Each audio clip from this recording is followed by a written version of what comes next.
بسم الله الرحمن الرحيم. النجاسة الخفيفة هي التي لا يجزم على نجاستها لو- لوجود دليل آخر يدل على طهارتها. بسم اللہ والصلاة والسلام علی سید المرسلین وعلی آلہ وصحبہ اجمعین۔ نجاست غلیظہ کی گفتگو اس سے پہلے پڑھی گئی تھی۔ آج ہم نجاست خفیفہ کے بارے میں پڑھیں۔ نجاست غلیظہ کے بارے میں بتایا یہ گیا تھا کہ وہ ایسی گندگی ہوتی ہے جس کے لیے کسی مزید دلیل کی ضرورت نہیں ہوتی، وہ خود بخود سمجھ میں آتی، کافر کو بھی مسلمان کو بھی۔ النجاست الخفیفۃ، نجاست خفیفہ کس کو کہتے ہیں؟ خفیف ہلکے کو کہتے ہیں، غلیظ جسم والے کو کہتے ہیں۔ ہی التی لا یجزم علی نجاستها، یجزم فعل مضارع ہے، مجہول ہے۔ جزم کہتے ہیں یقین کو۔ جزم کس کو کہتے ہیں؟ کبھی لفظ سنا ہے جزم؟ نہیں سنا؟ جزم کس کو کہتے ہیں؟ یقین کو کہتے ہیں۔ ہی التی، نجاست خفیفہ وہ نجاست ہے لا یجزم، جس کے بارے میں یقین نہیں کیا جا سکتا، اعلی نجاستها، اس کے نجاست ہونے پر۔ کیوں؟ لوجود دلیل آخر، ایک دوسری دلیل کے پائے جانے کی وجہ سے۔ یدل علی طہارتها، جو دلیل دلالت کرتی ہے، رہنمائی کرتی ہے اس کی پاکی پر۔ کیا کہا جا رہا ہے؟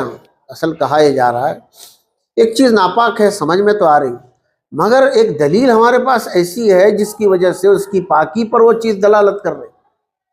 وہ کیا چیز ہوگی؟ دلیل کیا ہے بھئی؟ یدل علی طہارتها، اصل میں ایک حدیث کی طرف اشارہ ہے۔ رسول اللہ کے زمانے میں کچھ قبیلے والے، ان کا نام قبیلہ مزینہ تھا، وہ آئے تھے اور بیمار ہوئے تھے۔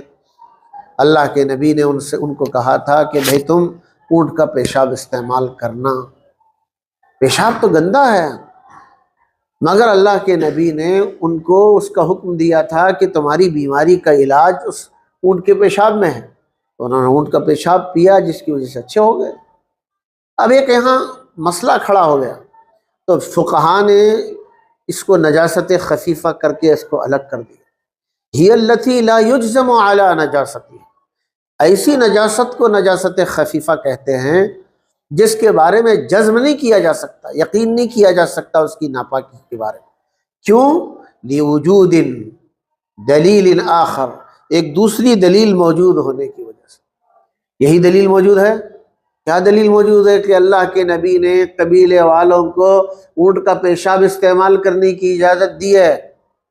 وہ دلیل یدل علی طہارتها، وہ دلیل دلالت کرتی ہے، رہنمائی کرتی ہے اس کی پاکی کی طرف۔ حضور کیوں رہنمائی کرتے؟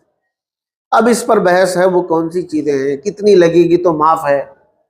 امثلۃ النجاست الخفیفہ، اب جیسے اوپر امثلۃ النجاست الغلیظہ، بہتا ہوا خون، شراب، یہ سب نجاست غلیظہ میں، اور اس کا 1 درہم سے کم تو معاف ہے، 1 درہم سے زیادہ معاف ہے۔ اب اس کے احکام میں آئیے آئے گا کہ آگے ہم پڑھیں گے کہ چوتھائی حصے سے زیادہ لگا ہوا نہ ہو۔ اب اس کی مثالیں کیا ہیں؟ بول الفرس، گھوڑے کا پیشاب، بول الحیوان الذی یؤکل لحمہ، اس حیوان کا پیشاب جس کا گوشت کھایا جاتا، کالابل والبقر والغنم، ابل کس کو کہتے ہیں؟ اونٹ کو، اور بقر اور غنم، بکری کو، بھیڑ کو۔ خرء الطیر الذی لا یؤکل لحمہ، دیکھو الذی لا یؤکل لحمہ، یعنی یہ نجاست خفیفہ میں داخل ہے کہ پرندوں کی بیٹ، ایسے پرندے جو کھائے نہیں جاتے۔ کیا سارے پرندے کھائے جاتے ہیں؟ کون کون سے نہیں کھاتے پڑے؟ کون سے؟ یہ جو شکاری پرندے ہیں اس کو نہیں کھایا جاتا۔ حکم النجاست الخفیفۃ، نجاست خفیفہ کا حکم کیا ہے؟ جیسے نجاست غلیظہ کا حکم بتایا گیا تھا کہ نجاست غلیظہ میں 1 درہم سے کم معاف ہے، 1 درہم ہو جائے یا اس سے زیادہ ہو جائے تو پھر معاف نہیں ہے، اس کے ساتھ نماز درست نہیں۔ قد عفی عن النجاست الخفیفۃ، بڑھیے، قد عفی عن النجاسۃ الخفیفۃ، عفا معاف کرنا، عفی معاف کر دیا گیا، یعنی معافی ہے نجاست خفیفہ کے بارے میں۔ کب؟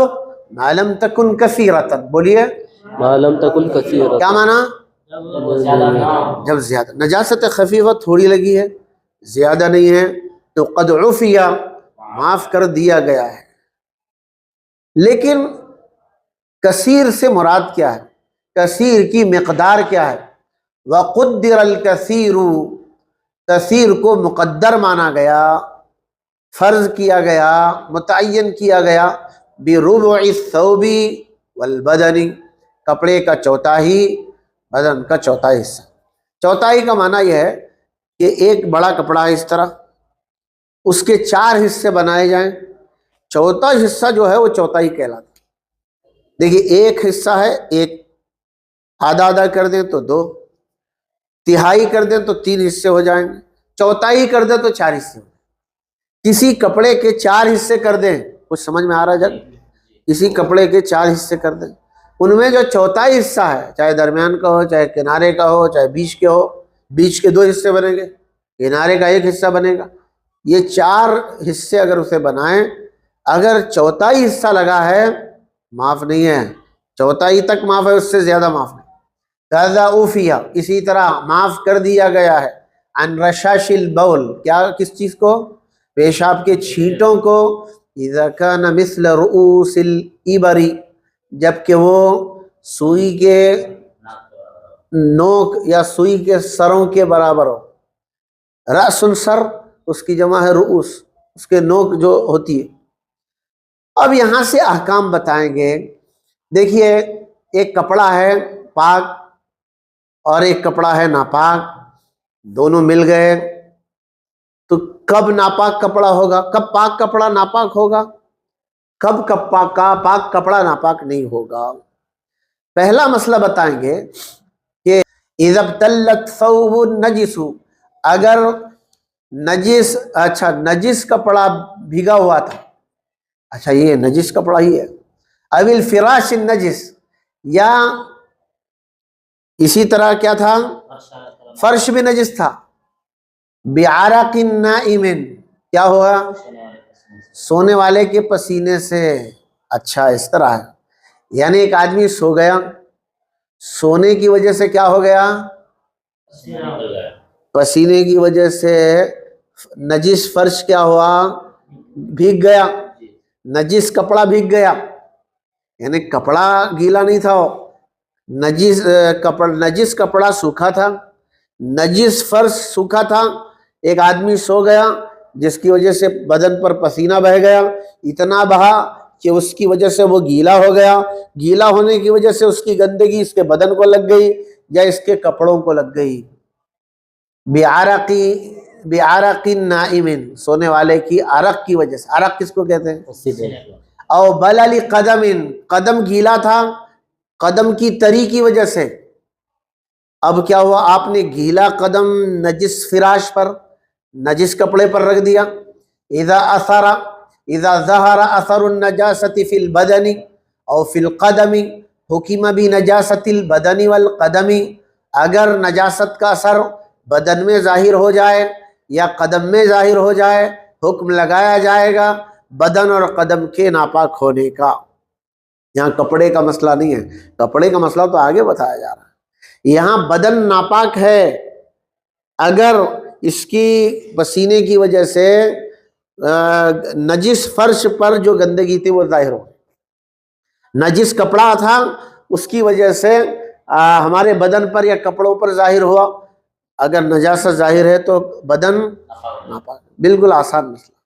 وَإِذَا لَمْ يَظْهَرْ اثر النجاست فی البدن او القدم لم يتنجس،